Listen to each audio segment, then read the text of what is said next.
Olá! O desmonte do Estado brasileiro vem sendo defendido com o argumento de enxugar gastos do Estado. Mas a reforma administrativa de Bolsonaro não mexe com o alto escalão do funcionalismo público, que custa pelo menos 46 bilhões ao ano. Enquanto isso, desestabiliza as carreiras de profissionais da saúde e da educação.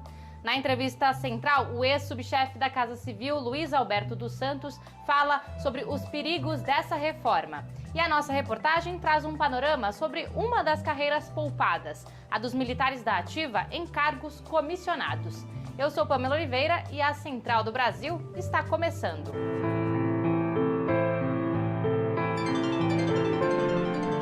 Central do Brasil.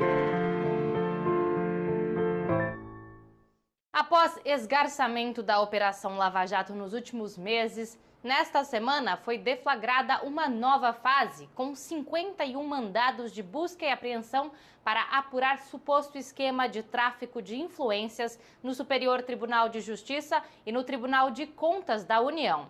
A ação está baseada na delação premiada do ex-presidente da Fercomércio do Rio de Janeiro, Orlando Diniz.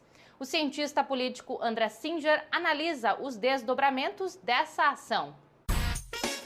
Embarque imediato. O que chama a atenção desse episódio, cujas ramificações são muito difíceis da gente apreender, uma vez que envolve uma série de informações que ainda não estão plenamente disponíveis, é o fato de que parece ser uma reação da Operação Lava Jato, que nos últimos dias vem estando numa situação de derrotas, né? Por exemplo, o Conselho Nacional do Ministério Público, terça-feira, dia 8 de setembro, decidiu impor uma pena de censura ao procurador Deltan Dallagnol por tweets emitidos por parte dele durante a eleição para a presidência do Senado em 2019. Né? Essa representação foi feita pelo senador Renan Calheiros. Ontem também a segunda turma do STF decidiu remeter processos contra Romero Jucá e Valdir Ramp, políticos do MDB, para a Justiça Federal, que também foi interpretado como uma derrota da Lava Jato. Ou seja, há uma série de elementos que dão a impressão de que a Lava Jato está num período de retrocesso e que esta operação, de algum modo, parece ser uma reação a este processo de recuo. Os produtos que compõem a cesta básica estão encarecendo em meio à recessão. Indo para o segundo ano consecutivo sem reajuste real do salário mínimo, o aumento dos preços pesa cada vez mais no bolso e obriga as famílias a cortarem produtos do consumo cotidiano.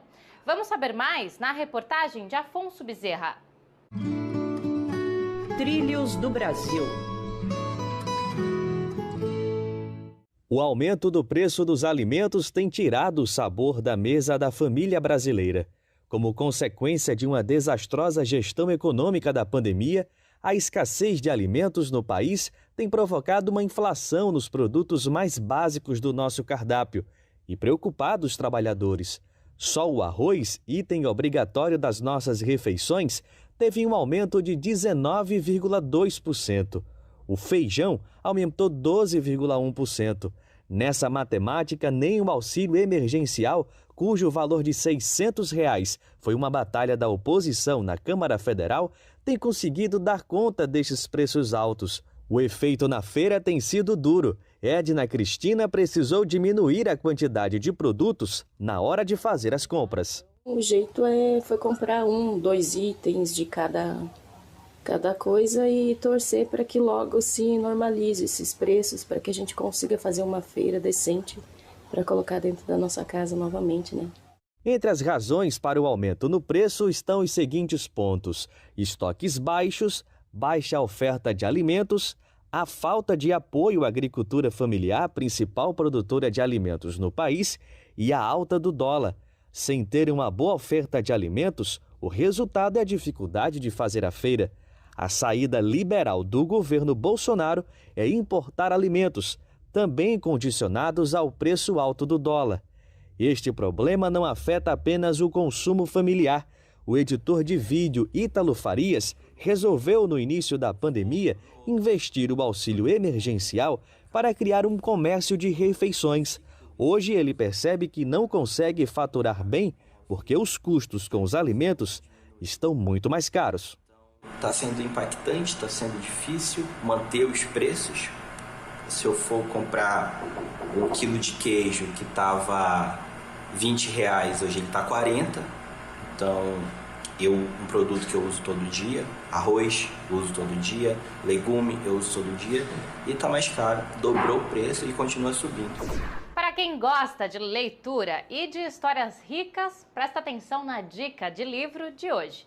A sugestão é do jornalista Inácio Melo, de Pernambuco. Parada Cultural. Minha dica de hoje é esse livro aqui de Eliane Brum, A Vida que Ninguém Vê. Nesse livro ela conta a história de pessoas anônimas que a gente encontra no dia a dia e que muitas vezes a gente passa e não dá bola. Nesse livro ela começa a conversar com essas pessoas e descobre histórias incríveis de pessoas que a gente acha que não tem tanto valor. É um livro muito legal, muito emocionante, tem histórias muito interessantes e eu acho que vale a pena. É um livro premiadíssimo e para quem gosta desse jornalismo literário, desse novo jeito, desse olhar mais sensível do jornalismo, eu acho que é uma boa dica. A proposta de reforma administrativa que Guedes quer emplacar no Congresso preserva todas as carreiras, reestruturações e benefícios de militares que atuam no governo. Estando na ativa, o militar empregado em cargos comissionados continua sendo promovido por antiguidade e com tempo contado para a reserva. A presença crescente de militares da ativa em cargos civis traz inúmeros problemas. Vamos para a reportagem de Camila Piacese. Nacional. Diferente dos outros governos, o presidente Bolsonaro montou uma máquina pública cada vez mais militarizada. O número de oficiais em cargos civis no governo Jair Bolsonaro cresceu 33% e mais que dobrou no decorrer das últimas décadas. O cenário de diversos militares no governo aprofundou o debate sobre a permanência deles em função estratégica, pois a Constituição garante que o oficial das Forças Armadas, ao assumir um cargo público definitivamente, passará automaticamente para a reserva e também coloca em risco a prestação de serviços essenciais à população. Além disso, destoa da finalidade principal do Exército, da Marinha e da Aeronáutica, a defesa do país. Essa é a opinião da professora de Ciências Sociais da Universidade Paulista, Unesp, Suzilei Calil. Ao desguarnecer a defesa nacional, se o país precisar deles, se nós tivermos, por exemplo, uma invasão externa, a gente não vai poder contar com eles, porque eles estão perdendo esse treinamento. As vantagens são tantas que em menos de 2 anos de mandato do presidente da República, eles já receberam aumento salarial de até R$ 1.600 nos rendimentos e escaparam da reforma mais dura dos últimos tempos, a da Previdência. Mas tanto o privilégio de destinação de cargos a apenas uma categoria profissional pode extrapolar os limites da democracia. O doutor em História pela Universidade de Paris, Manuel Domingos Neto, explicou que claramente configura um crime contra os interesses nacionais. À medida em que os militares se envolvem nesse governo, eles passam a ser criticados, eles passam a ser vistos como pessoas de pensamento pequeno, interessados em coisas miúdas, entre aspas, boquinhas. Dos militares do governo, vale citar o ministro da Saúde, o general Eduardo Pazuello, sem formação na área médica. O general Luiz Eduardo Ramos, que é o ministro-chefe do governo da Casa da Presidência, e foi transferido, a pedido, para a reserva. A remuneração passa a ser automaticamente o valor do último salário. Pazuello também anunciou que vai para a reserva. A reforma administrativa de Guedes deve retirar a estabilidade de 80% dos servidores públicos, sem mexer em privilégios da cúpula do funcionalismo. A instabilidade pode tornar o Estado um espaço que funcione conforme a vontade do governante e abre espaço para a terceirização. Jonatas Campos fala sobre o assunto com Luiz Alberto dos Santos, que é consultor legislativo no Senado Federal. Entrevista Central.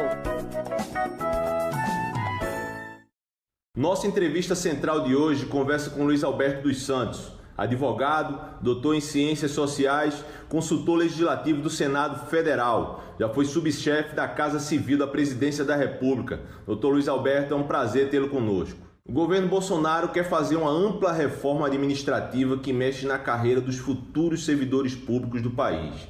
O senhor pode explicar alguns pontos dessa reforma e quais são as suas principais mudanças?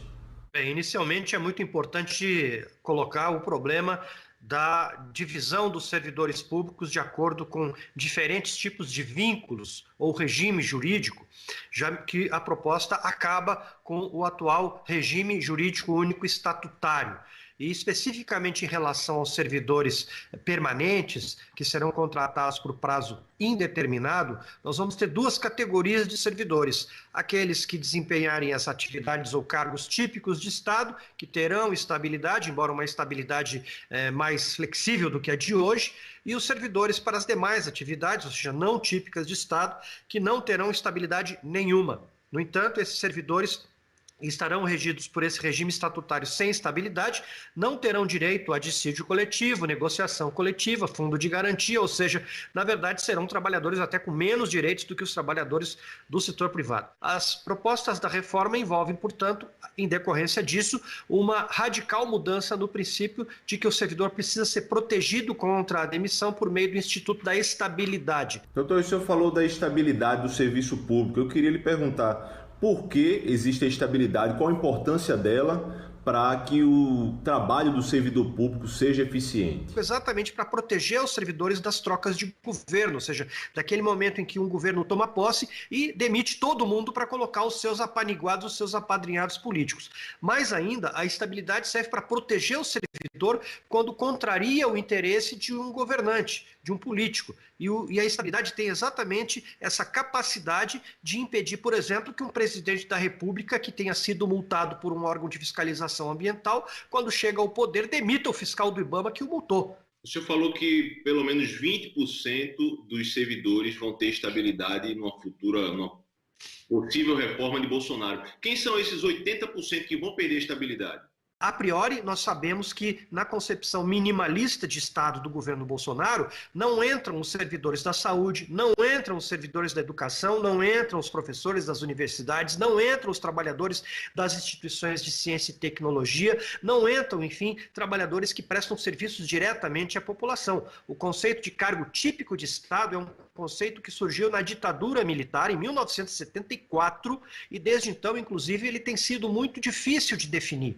Ele parte do pressuposto que só tem estabilidade aquele servidor que exerce o poder do Estado de impor restrições, de impor condutas aos particulares. Nessa perspectiva, que é a perspectiva, inclusive, que está na exposição de motivos, só teriam estabilidade os policiais, os auditores fiscais, enfim, fiscais de tributos, fiscais que envolvam exercício do poder de polícia e, quando muito, os diplomatas, os advogados públicos, os defensores públicos e carreiras assemelhadas. Mas essa leitura minimalista, que é a mesma leitura que foi feita no governo Fernando Henrique Cardoso, precisa ser combatida em favor de um conceito mais amplo, que preveja exatamente que é típico de Estado tudo aquilo que seja papel do Estado cumprir. O Brasil tem excesso de servidores públicos? Grosso modo, no entanto, segundo indicam os dados de países membros da OCDE e outros estudos do Banco Mundial, nós não temos excesso de servidor, muito pelo contrário, em relação à nossa população economicamente ativa, ou mesmo aos trabalhadores do mercado de trabalho como um todo, o Brasil tem um percentual bastante baixo, em torno de acordo com o estudo ou levantamento, 12%, 14%, 16%, varia muito de acordo com a fonte, mas isso é muito menos do que países desenvolvidos da Europa, países como a França, países como a Alemanha, países nórdicos. Temos um percentual muito parecido com aquele que existe nos Estados Unidos, no Canadá, ou seja, o Brasil não tem excesso de servidores públicos. A gente encerra por aqui, mas você pode continuar nos acompanhando pelo Instagram. Basta seguir @Programa Central do Brasil. Até amanhã.